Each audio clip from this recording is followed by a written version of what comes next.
Today we'll be treating the topic, the tripartite nature of man. And while I was preparing this topic, it was really complicated.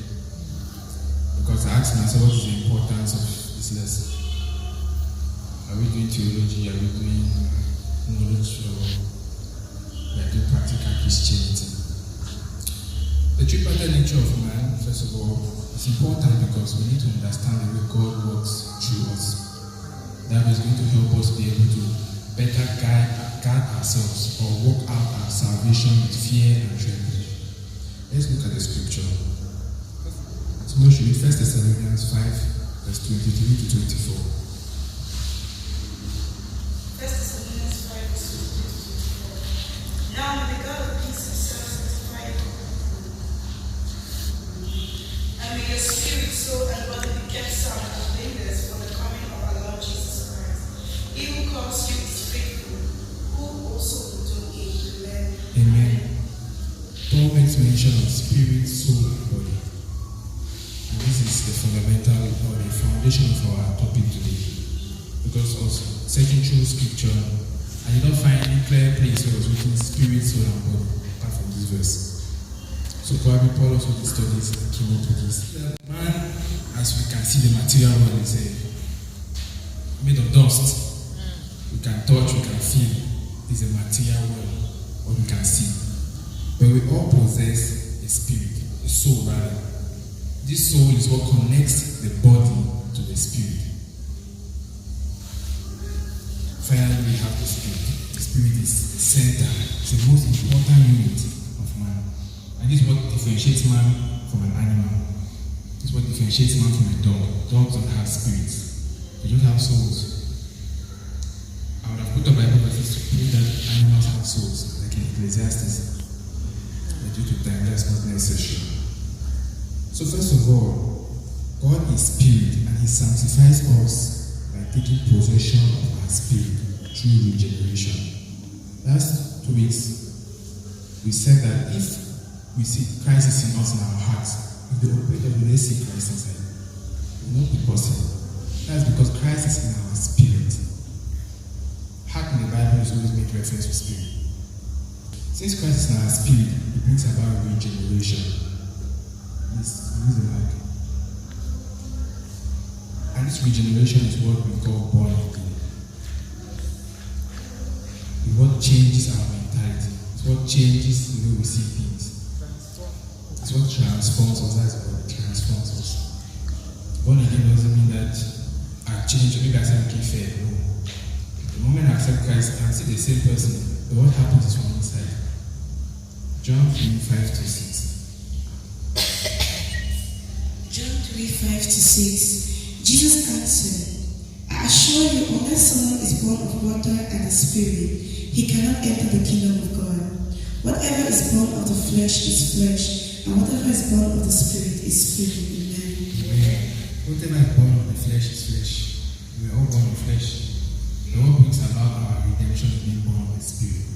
And Jesus says you should be born of the water and of the Spirit. The water is reference to the Word of God. It's the Word of God that can help shape us, form us in the character of God. Because we believe and we don't study the Word of God, we don't believe anyhow. Then very soon we find ourselves back in the world. Secondly, God spreads Himself as the life-giving Spirit from our spirit to our soul. We're going to look at the characteristics of spirit, soul, and body.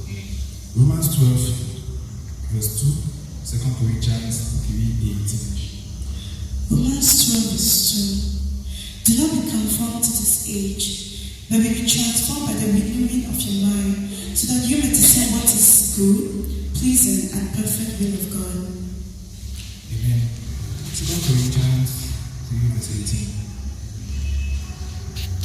Romans 12 says you shouldn't be conformed to the pattern of this world. Yes, okay. Okay, 2 Corinthians 3, verse 18. We all, with the unveiled faces, are looking as in a mirror at the glory of the Lord, and are being transformed into the same image from the glory to glory. This is from the Lord, who is the Spirit. Amen. We are being transformed from glory to glory. It's a process. That's why we have different characters in church. This man didn't born again. This man didn't believe in Jesus because the person character has not yet been transformed. The person is born again, but it's still the process. That's why the Bible asks us to show love. Because love covers a multitude of sin. Love tolerates this childish character. Thirdly, the spirit of living, rather put in bracket, give life to our bodies. And living our bodies, it's like transfiguration. Because we all believe in the resurrection of the dead. When we die, we will rise again. Our bodies will be transformed. So that means the bodies will come back. Because when Jesus came back, he told his disciples, touch me, spirits don't have flesh and bones. But there are some doctors who tell that when you die, your spirit will just go to heaven and you say, no, your body will be brought back to life. Amen. That's the regeneration power. So our bodies are transfiguring our body. I'm transfiguring our bodies by his life-giving power. Okay, Romans 8:11 and 13, Philippians 3:21. Romans 8:11 and 13. And if the spirit of him who raised Jesus from the dead lives in you, then who raised Christ from the dead will also bring your mortal bodies to life through the spirit who lives in you. 13. For if you live according to the flesh, you are going to die. But if by the spirit you put to death the deeds of the body, you will live. Okay. I believe we'll take our time and go through these verses because of time. I cannot explain all of it. Let's keep Philippians. Okay, the characteristics of the body. We say body is made up of blood, bones, and cartilage. Cartilage is marrow. It's what we see between our joints, so that we have friction. The central processing unit is the brain. The brain is the most important part of the human body because that's where thinking occurs. That's where our bodies relate to our soul, and our soul now relates to our spirit. But we don't know the exact position. Science has not proven that. Okay, the body interacts with the material world through 5 senses. That's why we speak of 5 senses: the scent, the taste, the sight, the hearing, the touch. Romans 8, verse 8, Galatians 5:16. Romans 8 verse 8. Those who are in the flesh cannot please God. Amen. Amen. Those who are in the flesh cannot please God. Those who rely on sense, who rely on the way they feel, they cannot please God. That's why the Bible says we live by faith, not by sight. So it's a movement from the flesh to the spirit. Galatians 5:16. Galatians 5:16. I say then, walk by the Spirit, and you will not carry out the desire of the flesh. Amen. Walk by the Spirit, will not carry desires of the flesh. So it's two conflicting fractions. The soul is made up of emotions, moods, thinking, reasoning, remembrance. So the way you feel, maybe you get up and you feel angry, it is your soul that is projecting this emotion. Because the soul is responsible for emotions. Your body says, if you can feel pain, but if somebody insults you, you feel hurt, your soul is being touched by those words. So the soul is responsible for this fact, for these things. So if you feel, maybe you feel lazy, it's your soul, you have to subject it. And that's the spirit ruling over the soul and the body. Psalm 42, verse 2 and 11. Psalms 42 verse 2. I thirst for God, the living God. When can I come and appear before God? Verse 11. Why am I so depressed? Why this turmoil within me? Put your hope in God, for I will still praise Him, my Savior and my God. Amen. That's the psalmist writing. He's talking about his soul. His soul is worried. His soul is downcast. Let's move to the spirit. We see the spirit is made up of different fractions, and I just highlighted two: the instinct and the conscience. The instinct is what you do without knowing. Like for example, you can be talking to somebody, and maybe you have the attitude of eating your lips. It's instinct. You have the attitude maybe of plucking leaves. It's instinct. You are not reasoning it, but it's happening. Conscience now is what we call good judgment. Something can go wrong, and your conscience tells you you have done wrong. Nobody tells you. The conscience within you tells you. You were not taught right or wrong on that matter. It's something of the conscience. But now conscience can be influenced by certain factors. We'll look at that later. Romans 8:16, 1 Corinthians 3 verse 16. Romans 8:16. The Spirit Himself testifies together with our spirit that we are God's children. Amen. The Spirit testifies with our spirit. That's how we know we are children of God. We feel the conviction from inside. 1 Corinthians 3:16. 1 Corinthians 3:16. Don't you yourself know that you are God's sanctuary and that the Spirit of God lives in you? Okay. We are God's sanctuary. Like the temple of old was made of tripartite. You have the outer court, you have the inner court, you have the Holy of Holies. We are made of the flesh, we are made of the spirit, and and the soul. So the soul is like the spirit is like the holy of holies. That's where the spirit of the Lord dwells before spreading out to the other fractions of our humanity. God wants us in totality. God wants us in totality. James 4 verse 5. James 4 verse 5. Or do you think it's without reason the scripture says that the spirit who lives in us yearns jealousy? Amen. The Holy Spirit yearns jealously. God wants all of us, not part of us. That's why we have to keep working our salvation, fear and trembling. You can lose salvation. It's possible because of the way we live, because of the carelessness of our conscience. We can snare our conscience, we can kill it. The Holy Spirit weakness to our conscience. That's Romans chapter 9, verse 1. Romans 9 verse 1. I speak the truth in Christ. I am not lying. My conscience is testifying to me with the Holy Spirit. Amen. That's Paul. His conscience is testifying to him with the Holy Spirit. So the Holy Spirit talks to us through our conscience. That's what I was trying to explain 2 weeks back. That it's important for us to have a good conscience. That's why I would say that the sin of sexual immorality, the Bible says, is a sin against your own body. Because your conscience is in your body. So when you commit such a sin, you hurt your conscience. You kill the conscience. You suppress it. So the conscience becomes, it cannot react to bad things anymore. Like it's normal. It becomes a normal thing. That's why people can live in promiscuity without feeling bad. It doesn't hurt them no more. We must have a good and pure conscience. Acts chapter 23 verse 1, and I'll read Acts 24:16. Acts 23 verse 1. Paul looked intently at the Sanhedrin and said, Brothers, I have lived my life before God in all good conscience until this day. Amen. That's Paul. Therefore, I always exercise and discipline myself, mortify my body and my bodily appetites and worldly desires, endeavoring in all aspects to have a clear, unshaken, blameless conscience, void of offense toward God and toward men. Very important for us to have a clear conscience toward God and toward men. Sometimes we have a conscience toward God, but not toward men. You offend somebody, you can't repent to God. You offend God, maybe you can repent to somebody like a pope or bishop or some father. That's what some people do. Those are religious aspects. We have to be practical and honest. If I do wrong, I have to come and tell you I'm sorry. If I wrong God, I have to go to God and say I'm sorry. I'm not going to confess to a man who confesses to that man, then God. It's too long. Maybe the man for them. A sincere conscience is not enough because it can be a product of tradition, upbringing, civilization, or even a state of mind. What if you are sincere? What if you have a sincere conscience? And sincerely does not mean wrong. It's a sincere conscience. Would that be pardoned before God? Let's look at what happened to Paul.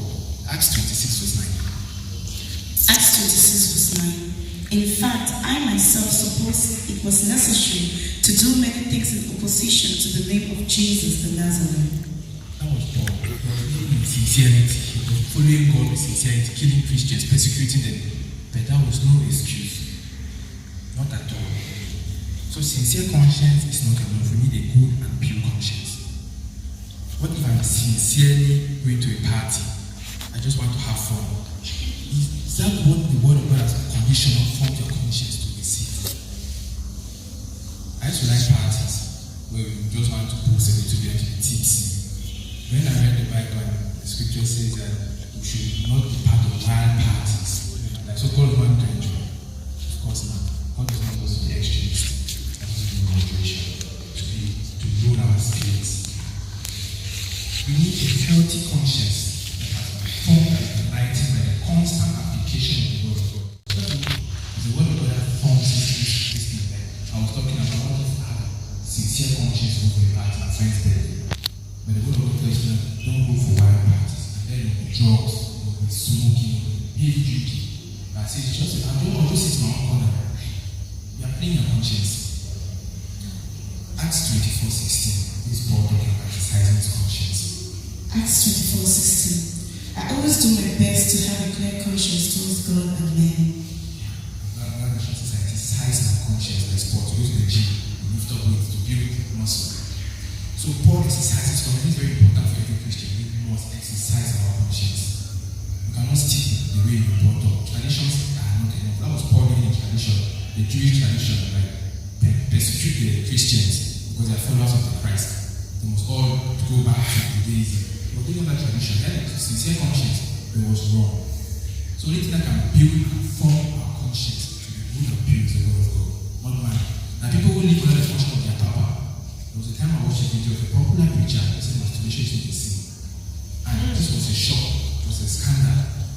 People, I met some of those Christians say, no, it's not a sin. My papa said it. So your papa is the one responsible for your conscience. Because he says it's allowed. And it's like, that's what most Pentecostals are doing from that. Most of them from religious background, maybe Catholicism, Presbyterian, and the rest. I would say we have to go to Pentecostalism because we want to find God. And you still get here and someone is dictating to you your conscience. Telling you this is a sin, it's not a sin. And the Holy Spirit is a witness into your conscience every day. They are pushing that side. My papa said it's not a sin. My papa has given approval. And there are many people following this kind of doctrines. They are not responsible for exercising their conscience. They have become lazy and they want somebody to exercise it and come and preach to them. That's why there's certain things I cannot tell you. They are my conscience. I cannot impose on you. There are people who don't drink alcohol, there are others who drink. It doesn't cancel the fact that they don't have to go there. There are people who don't eat certain meats because their conscience don't permit them. I have a friend who was eat a dog. He says he does not feel conscience don't permit him to eat a dog. But I can eat a dog, I have no problem with that. But yet, is that sincerity godly? How is sincere conscience in a dog? Is it godly? So scriptures have to form this conscience. Amen.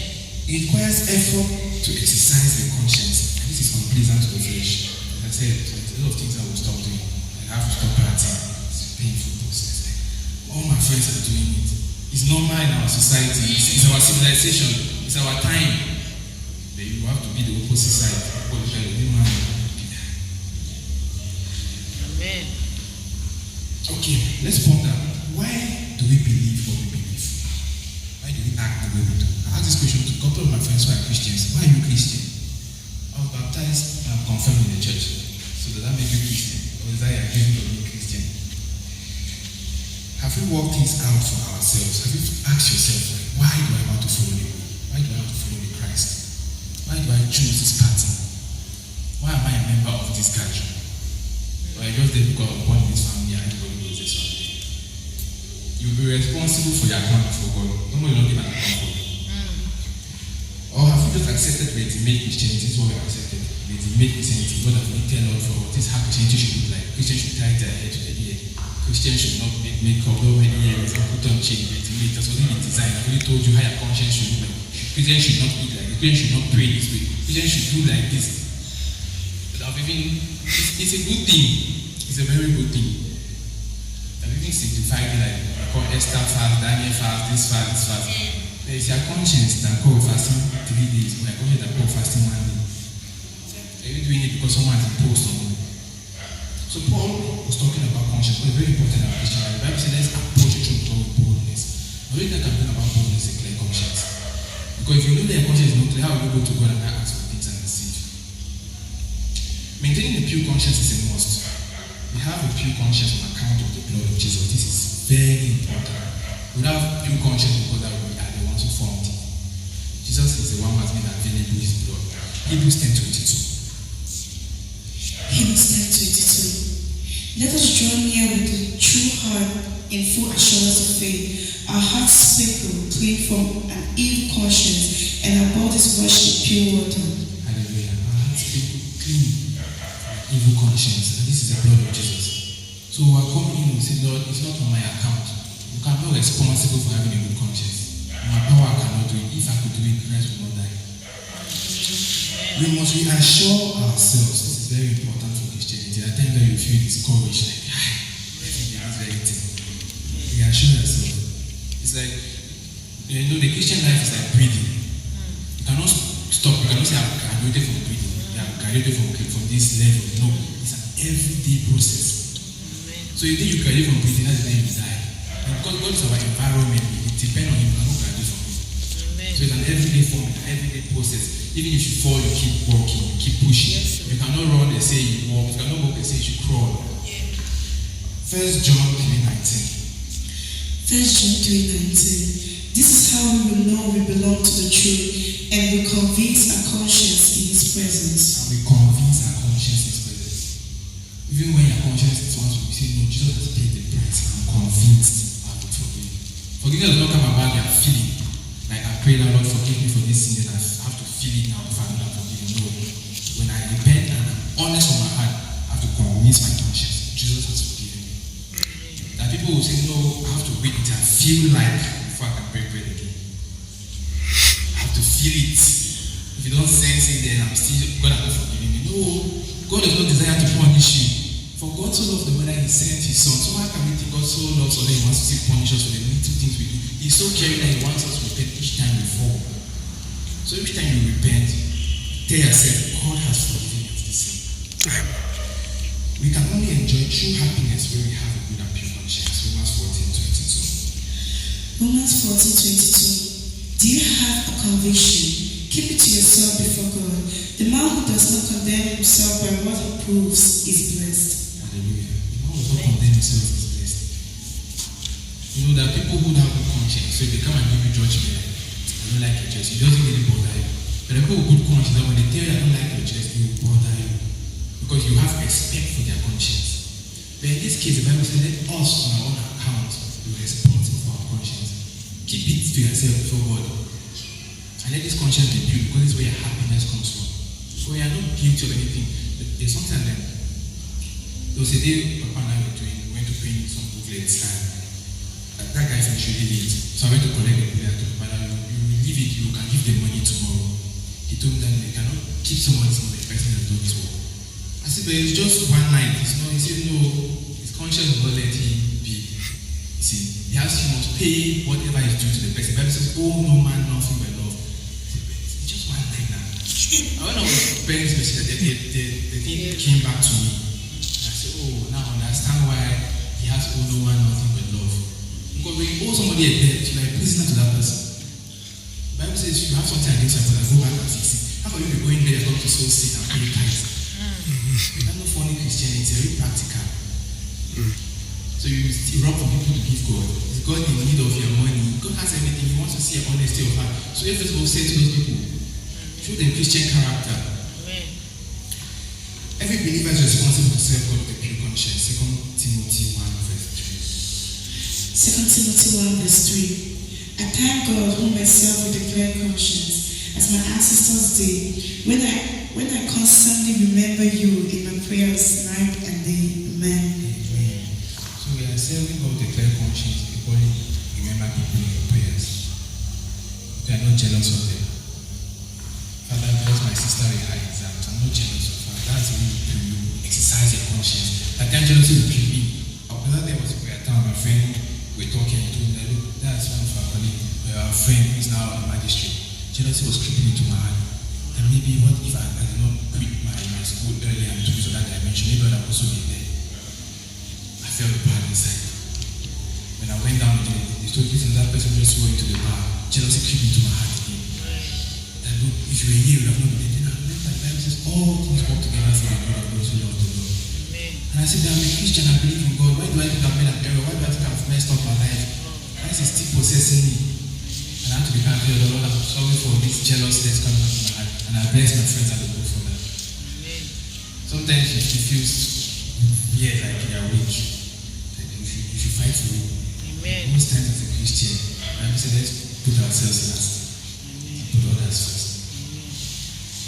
Father, we thank you for your word. We thank you, Lord, for this reminder that we need this good and pure conscience. Not just a sincere conscience. But Lord, our conscience should be formed by your word, just as you formed man from the dust. And that, Lord, when you breathe into our conscience, the spirit of life, and our conscience will come back to life. That we will have dead evil consciences.